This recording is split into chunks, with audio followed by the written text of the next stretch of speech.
सांसद रमेश बिधूड़ी ने छात्रों के साथ किया संवाद। दक्षिणी दिल्ली के सांसद रमेश बिधूड़ी द्वारा पिछले कई दिनों से आयोजित की जा रही है संवाद श्रृंखला कोरोना एक चुनौती, माननीय प्रधानमंत्री मोदी जी के नेतृत्व में मुकाबला करता राष्ट्र का आयोजन दक्षिणी दिल्ली के संसदीय क्षेत्र के कापासेड़ा में किया गया। यह कार्यक्रम इस संवाद श्रृंखला का आखिरी कार्यक्रम रहा। आपको बताते चलें कि इससे पूर्व सांसद रमेश बिधूड़ी इसी प्रकार के 9 कार्यक्रम आयोजित कर चुके हैं।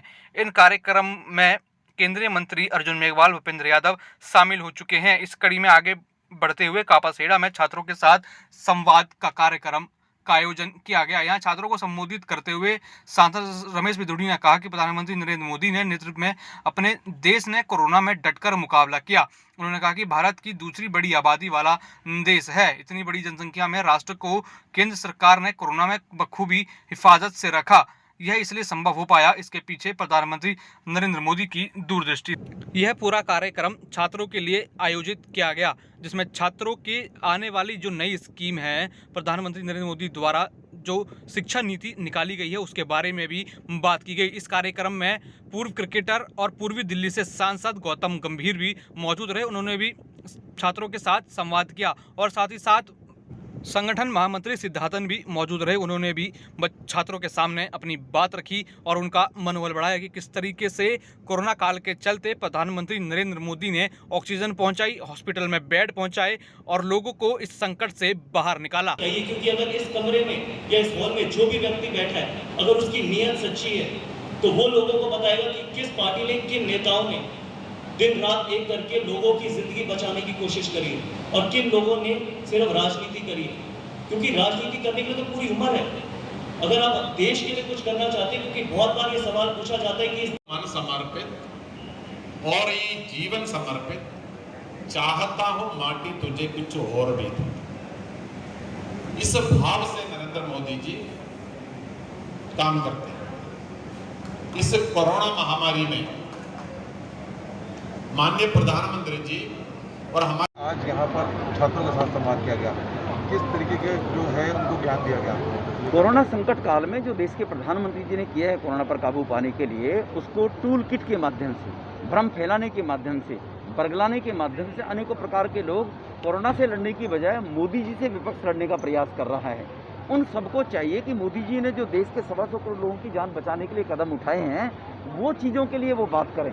तो वो हम नौजवानों को, वकीलों को, अध्यापकों को, सभी वर्गों को जानकारी देना चाहते हैं कि मोदी जी ने कोरोना के दौरान इस कोविड संकट में कैसे मुकाबला राष्ट्र ने किया है और उसके लिए एक दूरदृष्टि का परिचय उन्होंने दिया है, उसकी जानकारी होनी चाहिए। ये टूल किट वालों को और ये भ्रम फैलाने वाले विपक्ष के लोगों को जवाब है उनके लिए। स्टूडेंटों को यहाँ पर बुलाया गया सर? आज यहाँ पर 450 से 500 स्टूडेंट किए गए थे कि हर विधानसभा से कम 50 से 60 स्टूडेंट यहाँ पर आए। कोविड की वजह से ओपन स्टेज पे हम जाकर सभा नहीं कर सकते हैं, तो उस गाइडलाइंस को ध्यान में रखते हुए यहाँ पर हर विधानसभा से 550 स्टूडेंट्स आइडेंटिफाई करके बुलाए। आज वर्ल्ड पॉपुलेशन डे है और लगातार आवाज़ उठी चुकी है जिस तरीके से आज बिल भी लाया गया कि 2 बच्चे ही हों उनके और कई सुविधाएं उनको नहीं मिलेगी, जिस तरह का सरकारी सुविधा नहीं मिलेगी। तो क्या कहना चाहते हैं कि दिल्ली में भी उस तरीके का निश्चित रूप से केजरीवाल के अंदर अगर थोड़ी बहुत बेचारे के अंदर गैरत है तो उसको सोचना चाहिए आने वाली जनरेशन के भविष्य के बारे में, और दिल्ली में भी कानून लाना चाहिए। पार्लियामेंट में हम इसको रेज करेंगे किस प्रकार का देश में कानून आना चाहिए। संवाद रहा उनके और क्या क्या बातें जो देखिए, पहले तो मैं बधाई देना चाहूँगा रमेश भाई को कि जिस तरीके से उन्होंने ये पूरा कार्यक्रम को आयोजन किया, और साथ में आपने देखा होगा किस तरीके से युवाओं की संख्या थी यहाँ पर। तो ये देखने से हमने सिर्फ सच्चाई बोली है कि किन किन व्यक्तियों ने, किस पार्टी ने कोरोना की महामारी में ज़मीन पर उतर के काम किए और किसने राजनीति करी है। क्योंकि हर वक्त राजनीति करने का नहीं है, राजनीति करने के लिए पूरी उम्र है। सच्चाई ये कि कोरोना के वक्त पे जब पूरा देश कोरोना से लड़ाई लड़ रहा था कि कौन लोगों के बीच में उतरा और किसने सच्चाई बोली और सच्ची नीयत से काम किया। तो गंभीर जी, दिल्ली में देखा जाए तो शिक्षा को लेकर बड़ा गुणगान गाया जा रहा है दिल्ली सरकार की तरफ से कहा जाता है, और आज आप लोगों ने संवाद किया, क्या लगता है इससे कुछ असर पड़ेगा और चेंजेस? देखिए, सवाल आप लोगों को भी पूछना बहुत ज़रूरी है। दिल्ली के मुख्यमंत्री से जनता तो पूछेगी 4 साल बाद कि जब 100 स्कूल खोलने का वायदा किया था, 100 हॉस्पिटल खोलने का वायदा किया था, जब 1500 बेड बोले गए थे, अगले दिन ही 1500 बेड अवेलेबल नहीं थे, जब झूठ बोला गया हाई कोर्ट पे में, जब वैक्सीनेशन पे झूठ बोला गया, जब ऑक्सीजन पे झूठ बोला गया, ऑक्सीजन पे 4 गुना ज़्यादा आपने जब डिमांड करी और पूरे देश में पैनिक क्रिएट किया, ये किसकी जिम्मेदारी थी? जब एकजुट होकर लड़ाई लड़नी थी तब भी आपने पैनिक क्रिएट किया और यही वो करते आए हैं। सच्चाई आपको बताता हूँ दिल्ली के मुख्यमंत्री की क्या है, वो एक एजेंडा लेते हैं, 3 दिन उसको चलाते हैं, फिर अगला एजेंडा ढूंढते हैं। ठीक है, इसके अलावा आपको ये पूछना है ना कि 100 जन रसोई खुलने का वायदा, ये सारे वायदे कहाँ चले गए? हर घर में ऑक्सीजन जो सिलेंडर पहुँचना था, कहाँ गया वो? कौन सा वायदा पूरा किया उन्होंने? आप सवाल पूछेंगे नहीं, लेकिन 4 साल बाद दिल्ली की जनता सवाल ज़रूर पूछेगी, क्योंकि झूठ के पैर बहुत लंबे होते नहीं हैं। आपके हिसाब से दिल्ली को कोरोना से ज़्यादा केजरीवाल से संकट है? दिल्ली अनफॉर्चुनेटली इस देश में, पूरे देश में 2 लड़ाइयाँ लड़ रही हैं। कोरोना से तो हम जीत ही जाएंगे, लेकिन जो व्यक्ति हर वक्त पे राजनीति करता है, हर वक्त पे झूठ बोलता है, दिल्ली के दिल तोड़ा है, दिल्ली का पिछले 6 साल से दिल तोड़ा है, उससे लड़ाई किस तरीके से जीती जाएगी। और ये मुझे पूरा विश्वास है कि सच्ची नीयत, इंसानियत से ये लड़ाई भारतीय जनता पार्टी ज़रूर जीतेगी और आने वाले 4 साल बाद ज़रूर जीतेगी। आप मीडिया से बोल रहे हैं कि सवाल पूछे, बीजेपी क्यों ठोस कदम नहीं उठा रही उनके खिलाफ अगर लगता है जो गलत हो रहा है? ठोस कदम तो सवाल तो आप पूछेंगे ना, ठोस कदम तो सवाल बीजेपी पूछेंगे, बीजेपी तो ठोस कदम, बीजेपी तो ठोस कदम उठा ही रही है। बीजेपी ने क्या ठोस कदम नहीं, सारे सांसदों ने ज़मीन पे उतर के काम किया, ऑक्सीजन कॉन्सेंट्रेटर्स बांटे, ऑक्सीजन सिलेंडर्स बांटे, राशन बांटा, ये तो आपने काम किया ना, वैक्सीनेशन बांटे। केजरीवाल जी से हाँ तो आप लोगों जी, ने पानी आज मुझे आप ये बताइए कि पूरे दिल्ली में इतनी गर्मी में पानी की जो कमी है, वो वायदा किसने किया था कि मुफ्त पानी दूंगा?